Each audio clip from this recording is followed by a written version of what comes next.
अस्सलामुअलैकुम। तो वेलकम है आप लोगों को हमारे यूट्यूब चैनल पे। अगर आप लोगों ने हमारा चैनल अभी तक सब्सक्राइब नहीं किया तो हमारे चैनल को सब्सक्राइब कर लें और बेल के आइकन पे क्लिक कर लें।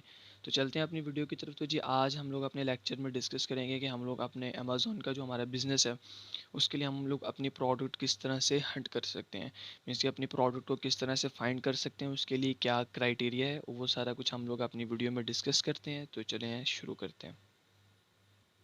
सबसे पहले तो आपको ये बताऊं कि what is product research. Product research होती क्या है?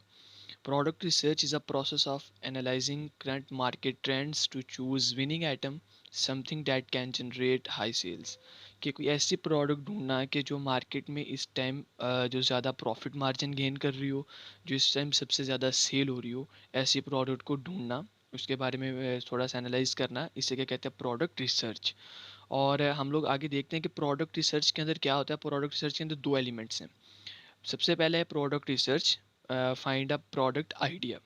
दूसरा है product validation, validation confirming the product idea.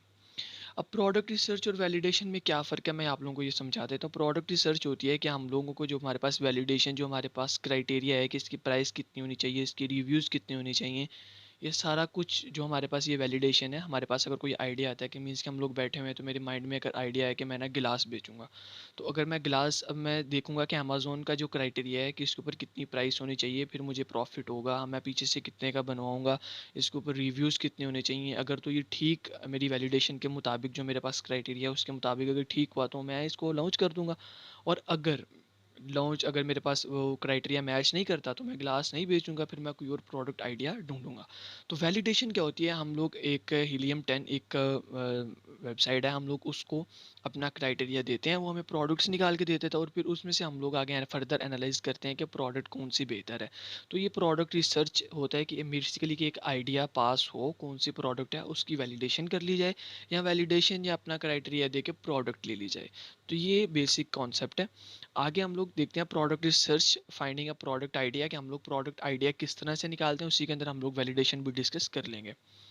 तो जी प्रोडक्ट रिसर्च के लिए सबसे पहले आप लोगों ने जो अपना let put some values to do research through tools, आप लोगों ने ये दो टूल्स अपने पास रखने हैं, जंगल scout web extension, helium 10 web extension, और इनकी वेबसाइट भी आप लोगों के पास होनी चाहिए। हम लोग इसके ज़रिए अपनी प्रोडक्ट को रिसर्च करते हैं। अभी आप लोगों को ये थोरेटिकली समझा रहा हूँ, इसके बाद आप लोगों को थोड़ी सी समझ आ जाएगी तो हम लोग फिर इसको प्रैक्टिकली भी प्रोडक्ट हंट करके बताऊंगा कि आप लोग कैसे प्रोडक्ट हंट कर सकते हैं। हीलियम 10 और जंगल स्काउट। इसके बाद हम लोग ये देखते हैं, once we find an idea we will do its validation. अगर हम लोगों ने एक दफ़ा एक प्रोडक्ट आइडिया निकाल लिया, हमें एक प्रोडक्ट आइडिया है, तो हम लोग उसकी वैलिडेशन कर लेंगे to confirm whether it's a good hunt for ना, ये हमारे लिए बेहतर है कि नहीं बेहतर है। जैसे मैंने आप लोगों को पहले बताया कि हमारे पास एक आइडिया है, तो हम लोग उसके साथ अगर प्रोडक्ट की वैलिडेशन करना चाहें तो हम लोग वो देखेंगे, अगर हमारे क्राइटेरिया पे पूरी उतर रही होगी तो हम लोग वो प्रोडक्ट लॉन्च कर देंगे, अदरवाइज नहीं करेंगे। तो जी आगे प्रोडक्ट वैलिडेशन क्या होती है, आपको मैंने बताया। प्रोडक्ट वैलिडेशन हम लोग आगे डिस्कस करते हैं। For product validation we will require Chrome extension of Jungle Scout and Helium 10। जैसे मैंने आपको बताया कि इनकी extension, web extension Jungle Scout की और हीलियम 10 की आप लोगों के पास होनी चाहिए, जिसकी वजह से हम लोग वैलिडेशन कर सकते हैं।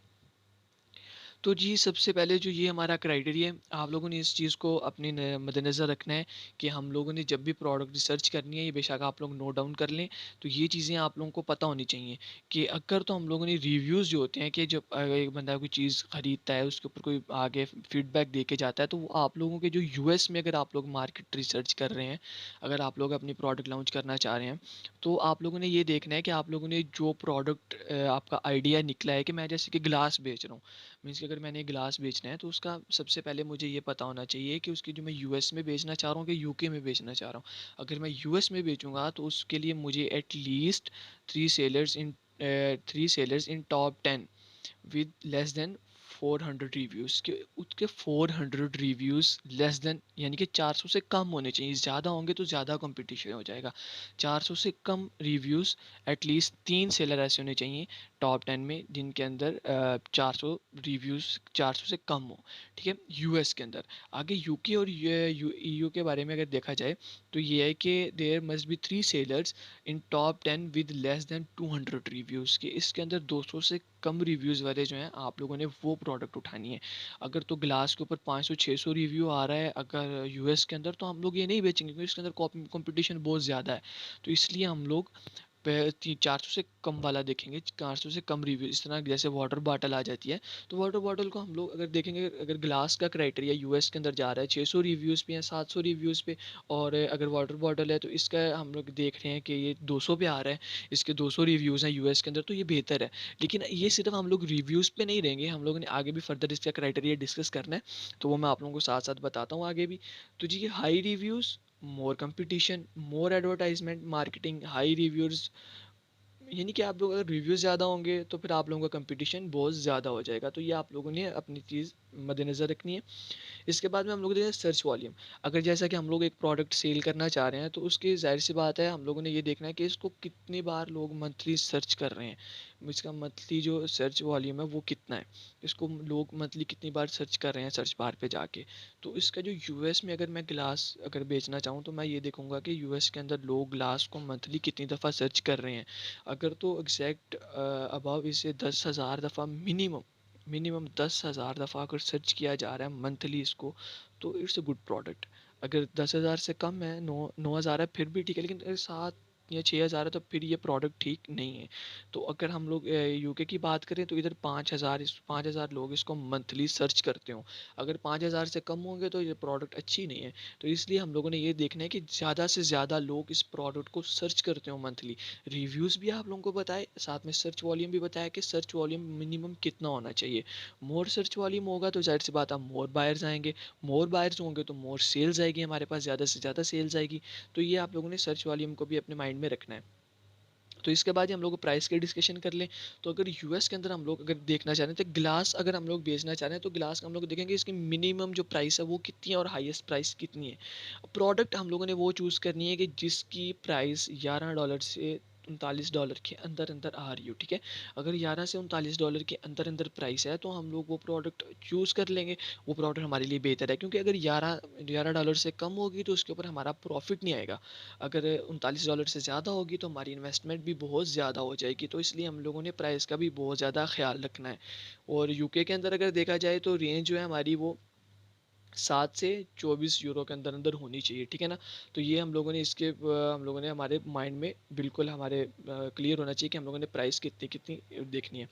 इसके बाद आगे प्रोडक्ट कंपीटिटिंग प्रोडक्ट्स आ जाती हैं कि अगर हम लोग देखेंगे यूएस के अंदर, अगर मैं जैसा कि फर्स्ट करें गिलास बेच रहा हूँ, तो गिलास के साथ अगर ये देखना है कि 2,000 लोग और भी अगर गिलास बेच रहे हैं, तो फिर वो वहाँ पे मेरा कंपटीशन बहुत ज़्यादा होगा।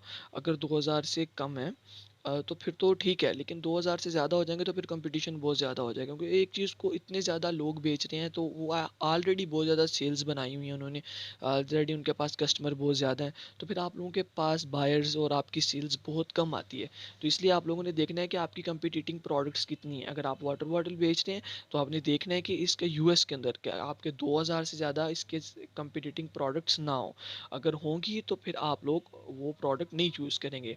और यूके के अंदर आप लोगों ने ये देखना है कि मोर देन 1,000 कंपीटिटिंग, अगर 1,000 से कम प्रोडक्ट्स हैं, आप लोग जिस तरह ग्लास बेचेंगे या वाटर बॉटल बेचते हैं, तो आप लोग देखें कि अगर तो 1,000 से कम है तो आप यूके के अंदर बेच सकते हैं वो चीज़। अगर मोर कंपीटिटिंग प्रोडक्ट्स होंगी तो मोर रैंकिंग बजट आएगा कि आप लोगों को उसकी मार्केटिंग पे आप लोगों का रैंकिंग करवाने में बहुत ज़्यादा इन्वेस्टमेंट लग जाएगी। तो इसलिए आप लोगों ने अपनी कंपीटिटिंग प्रोडक्ट्स भी साथ साथ देखते रहना है। ये एक टोटल एक क्राइटेरिया है कि हम लोग कैसे एक प्रोडक्ट रिसर्च करते हैं, कैसे हम लोग अपने लिए एक प्रोडक्ट चूज़ करते हैं फिर उसे लॉन्च करते हैं। क्योंकि बिजनेस के लिए सबसे पहली चीज़ तो ये होती है ना, एंड गोल हमारा ये होता है कि प्रॉफिट। अगर प्रॉफिट नहीं आया तो बिजनेस करने का फ़ायदा नहीं है। तो ये चीज़ें आप लोगों ने अपने माइंड में रखनी है। तो आगे जी, रेवेन्यू सबसे बड़ी चीज़ होती है रेवेन्यू, कि हम लोग देखें कि इस प्रोडक्ट से हमें मंथली कितना रेवेन्यू आ रहा है, कि हम लोग इस प्रोडक्ट पे अगर अगर इन्वेस्टमेंट कर रहे हैं तो हमें कुछ बच पे रहा है कि नहीं। तो सबसे पहले हम लोग देखेंगे एटलीस्ट 5 सेलर्स इन टॉप 10 में, जो 5 सेलर है मिनिमम, वो मेकिंग $7,000 मंथली बना रहे हो। अगर बना रहे होंगे तो वेल एंड गुड। अगर इससे कम होंगे, 6,000 होंगे, तो फिर भी प्रोडक्ट कह सकते हैं कि, लेकिन 5,000 पे आ जाए तो फिर आप लोगों ने वो प्रोडक्ट नहीं चूज़ करनी। आपने देखना है कि मंथली अगर वो प्रॉफिट आपको जो रेवेन्यू है मंथली वो आपका $7,000 बनाती हो। इसी तरह यूके के लिए 5,000 है और उधर के लिए $7,000 है, ठीक है। तो ये आप लोगों ने रेवेन्यू भी अपने मद्देनज़र रखना है। इसके बाद ये अमेज़ॉन एज अ सेलर, आप लोगों ने ये देखना है कि अमेज़ॉन खुद ना सेल कर रहा हो। अगर अमेज़ॉन खुद सेल कर रहा होगा तो आपके लिए थोड़ी सी प्रॉब्लम हो जाएगी। जैसा कि आप लोगों को मैं ये दिखाता हूँ, ये जी ये देखें, यहाँ पे थोड़ा सा ब्लर आ रहा है, लेकिन ये देखें सेलर टाइप लिखी है। सेलर टाइप के नीचे देखें अमेजोन अमेजोन अमेजोन अमेजोन, सारे अमेजोन खुद सेल कर रहा है। तो अगर अमेजोन खुद सेल कर रहा है तो हम लोग इस प्रोडक्ट को नहीं चूज़ करेंगे, क्योंकि हम लोग अमेजोन के साथ कंपटीशन नहीं कर सकते हैं। अमेजोन अगर तो आपने जो प्रोडक्ट रिसर्च किया, अगर आपने वाटर बॉटल सर्च किया, उसके साथ बाकी सारा क्राइटेरिया मैच कर लिया, आप लोगों ने हर चीज़ परफेक्ट है, और आप लोगों ने ये देखा कि चार ऊपर जो फ्रंट पे चार आ रहे हैं वो तो अमेजोन सेल कर रहा है, यानी कि चार वाटर बॉटल्स जो ब्रांड्स हैं वो अमेजोन खुद सेल कर रहा है, तो वहाँ पे आपका कंपटीशन बहुत ज़्यादा हो जाएगा, तो आप लोग वो नहीं करेंगे। ठीक है, तो ऐसी प्रोडक्ट ढूंढिए कि जिसके हर एक पूरा का हमारा क्राइटेरिया, एक छोटी सी गलती आपको बहुत बड़ा लॉस करवा सकती है। तो आप लोगों ने ये चीज़ें बिल्कुल अपने माइंड में क्लियर करके, अपने स्केड्यूल बना के, हर चीज़ को मेंटेन करके फिर आप लोगों ने कोई प्रोडक्ट चूज़ करनी है। ठीक है, इसके बाद ये आती है ब्रांड डोमिनेशन। ब्रांड डोमिनेशन क्या होती है? जो टॉप, अगर एक एक आपने जैसे कि वाटर बॉटल अगर आप लोगों ने सर्च की कि हमें ये बेचनी है, तो इसके जो टॉप 10 सेलर्स होंगे आप लोगों ने देखना है कि तीन ही, जैसे कि ब्रांचेस होती हैं, कि एक ही बंदा 3 दफ़ा ना रिपीट हो, एक ही कंपनी 3 दफ़ा रिपीट ना हो रही हो। ठीक है ना, top 10 listing should not have 3 or more listing on same brand. एक ही बंदा तीन चीज़ें, तीन ब्रांड्स के नाम से वो तीन ना बेच रहा हो। ठीक है ना, वन सेलर गेटिंग। और एक चीज़ ये भी देखनी है कि एक ही बंदा अगर तो फ्लक्चुएट इसमें नहीं होनी चाहिए ना, कि अप एंड डाउन नहीं होना चाहिए, कि आज देखिए कि एक बंदा जो सबसे टॉप पे है उसकी सेल्स आ रही है जी $50,000 की आ रही है, और बाकी जो नीचे वाले हैं वो 2,000 3,000 डॉलर कर रहे हैं। तो इसका मतलब वो प्रोडक्ट ठीक नहीं है, क्योंकि वो जो टॉप पे बैठा हुआ है बंदा वही सारी की सारी एक सेल्स लेके जा रहा है, उसी के पास सारे ऑर्डर्स आ रहे हैं। अगर तो बहुत ज़्यादा अप्स एंड डाउन है तो आप लोगों ने वो प्रोडक्ट चूज़ नहीं करनी। ठीक है, उसके बाद है 2 or 3 सेलर्स गेटिंग। और एक बंदा भी अगर लेके जा रहा हो तो फिर भी नहीं, अगर दो या तीन बंदे अगर जी, पहला टॉप पे जो बैठा हुआ है वो $90,000, ये मीन्स के लगा रहा है $1 लाख अगर वो मंथली रेवेन्यू निकाल रहा है। दूसरा बंदा जी 90,000 उसमें से डॉलर मंथली निकाल रहा है। तीसरा बंदा 70,000 निकाल रहा है, और जो नीचे हैं वो 10-20 निकाल रहे हैं। तो इसके ये आप प्रोडक्ट नहीं चूज़ करेंगे, क्योंकि इसमें जो टॉप थ्रीज जो बैठे हुए हैं उनके साथ आप कंपटीशन नहीं कर सकते हैं। अगर तो प्रोडक्ट ऐसे हैं कि टॉप 10 सेलर्स में है, वो एक जैसी रेवेन्यू है, ज़्यादा से ज़्यादा फ़र्क होगा, 5,000 का आ जाएगा, ज़्यादा से ज़्यादा फ़र्क कितना होना चाहिए? अगर बिल्कुल ही 30-40 हज़ार डॉलर का फ़र्क आ रहा है तो आप वो प्रोडक्ट चूज़ नहीं करेंगे। ठीक है, आगे जी ट्रेंडी प्रोडक्ट। ट्रेंडी प्रोडक्ट क्या होती है? Product should not be trendy, के अगर आप लोग जो ना, आप लोग एक चीज़ देखनी है कि जैसा कि मास्क कोरोना के दिनों में ये सैनिटाइज़र आया था, तो पहले इनका कोई इनका नाम तक नहीं जानता था, बहुत कम लोग इनको जानते थे। तो अगर सैनिटाइज़र के बारे में भी तो कोरोना के दिनों में आप लोगों को पता चला जब कोविड आया, तो ये एक ट्रेंड बना था कि जी आपने सैनिटाइज़र यूज़ करना है, आपने मास्क अपना यूज़ करना है। तो वो एक ट्रेंड था 6-7 माह के लिए। वो जैसे थोड़ी देर के लिए ट्रेंड चला, उसके बाद डाउन हो गया। वो ट्रेंड की आपको एक मिसाल दें तो ये देखें ना, जैसे कि ये ग्राफ बना हुआ है, पहले बिल्कुल नीचे-नीचे और एकदम से ऊपर गया और फिर नीचे। तो ऐसी प्रोडक्ट्स आपको सिर्फ़ थोड़ी देर के लिए सेल्स दे सकती हैं, ज़्यादा देर की सेल्स नहीं दे सकती। तो आप लोग कोशिश करें कि वो प्रोडक्ट ढूँढें कि ट्रेंडी प्रोडक्ट्स ना हो। तो ये मैं ट्रेंड चेक करने का तरीका भी आप लोगों को आगे अपनी फर्दर वीडियो में दिखाऊँगा कि आप लोग ट्रेंड कैसे चेक करते हैं, और आपको लाइव प्रोडक्ट हंटिंग भी सिखाएँगे कि आप लोग प्रोडक्ट हंट किस तरह कर सकते हैं। तो जी आगे सीज़नल प्रोडक्ट्स आपने चूज़ नहीं करनी। सीज़नल प्रोडक्ट्स अगर आप लोग करना चाहते हैं 6 माह के लिए, 7 माह के लिए बिज़नेस करना चाहते हैं तो बस ठीक है। आप लोग जिस तरह सर्दियों के कपड़े आते हैं तो वो अगर वो गर्मियों में तो नहीं बिकेंगे ना, तो आप लोग इस तरह की प्रोडक्ट ना चूज़ करने जो सीज़नल हो। तो जैसे पंखे हैं तो ये सिर्फ़ गर्मियों में बिकेंगे ना, तो ज़ाहिर-सी बात है सर्दियों में नहीं होंगे। तो वो इस तरह के प्रोडक्ट्स ना चूज़ करें जो सीज़नल हो, वो प्रोडक्ट चूज़ करें जो ऑल ओवर द टाइम चलती है। तो जी वेट, आगे क्योंकि आप लोगों ने शिपमेंट भी करनी होती है तो उसके ऊपर चार्जेस आ जाते हैं। तो अगर नॉट ओवर साइज़ नहीं होना चाहिए, तो आप लोगों का जो मिनिमम जो जो बताया गया ना, मोर देन, यानी कि मैक्सिमम आपका जो वेट है ना वो 1.5 केजी या 2 केजी, इससे ज़्यादा वेट नहीं होना चाहिए। Small standard size, large standard size और मीडियम स्टैंडर्ड साइज़ होने चाहिए आपकी, इससे ज़्यादा 2 केजी से ज़्यादा आपका इसका प्रोडक्ट का वेट नहीं होना चाहिए। तो जी आगे मैं आप लोगों को, आज हम लोगों ने ये डिस्कस किया कि हम लोगों का क्राइटेरिया क्या होता है, और ये क्राइटेरिया हम लोगों ने किसको देना होता है? हीलियम 10 को और जंगल स्काउट को। हम लोग आगे ये भी डिस्कस करेंगे हीलियम 10 और जंगल स्काउट कैसे यूज़ करते हैं। और आप लोगों को सिर्फ अभी मैंने यूके और यूएस का बताया। आगे फर्दर हम लोग जर्मनी, इटली, फ्रांस, ये सारे इनका ना हम लोग सारे के सारा मार्केट्स का रिसर्च करेंगे। आपको सारे के सारे क्राइटेरिया बताऊँगा कि आप लोगों ने ये सारे क्राइटेरिया हीलियम 10 को देने हैं, तो आप लोग वहाँ पे अपनी कैसे प्रोडक्ट लॉन्च कर सकते हैं। अभी ये जो क्राइटेरिया आप लोग जर्मनी में भी नहीं लगा सकते, क्योंकि जर्मनी की मार्केट का अलग से क्राइटेरिया है। ये यूएस और यूके के लिए क्राइटेरिया बताया गया।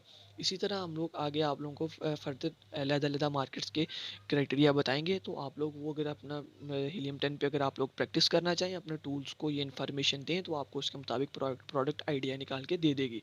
तो जी, ये आज की हमारी वीडियो। इंशाल्लाह मिलते हैं एक और वीडियो में, तब तक के लिए अल्लाह हाफ़िज़।